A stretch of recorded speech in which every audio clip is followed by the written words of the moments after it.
The president's trip to Asia is his first trip overseas since he was reelected as president of the United States, and it's a huge opportunity for us to extend one of his most important foreign policy agendas, which is expanding U.S. leadership in the Asia-Pacific region. We're beginning our trip in Bangkok, Thailand, and Thailand is one of the closest allies that we have in the region, and we really think that our engagement with Asia begins and ends with our allies. So in Thailand, we'll talk about our security cooperation, our economic cooperation, and the ways in which the American people and the Thai people can build even closer bonds going forward.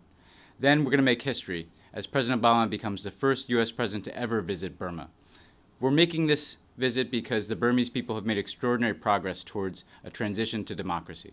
We've seen hundreds of political prisoners released from prison. We've seen Aung San Suu Kyi, the democracy icon, released from house arrest and her party elected to parliament. And we've seen ceasefires reached with many ethnic groups that had been fighting insurgencies against the government for so many years. Yet there's still much more work to be done in Burma. They're at the beginning of their democratic transition, not the end. So the president will speak to the Burmese people about the progress that we've seen and the hope we have for their future, as well as meeting with Aung San Suu Kyi and Burma's President Thein Sein. Then we'll move on to Cambodia, where he'll attend the East Asia Summit and meet with the Association of Southeast Asian Nations.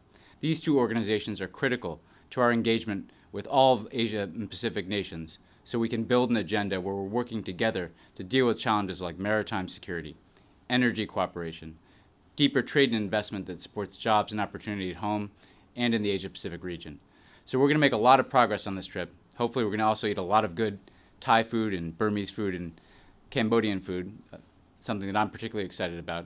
But we're also going to make some history, as, again, President Obama is going to be the first U.S. president to visit both Burma and Cambodia, where I think he'll send a strong message about America's interests, but also America's values and our commitment to human rights in this incredibly important part of the world. Thanks very much.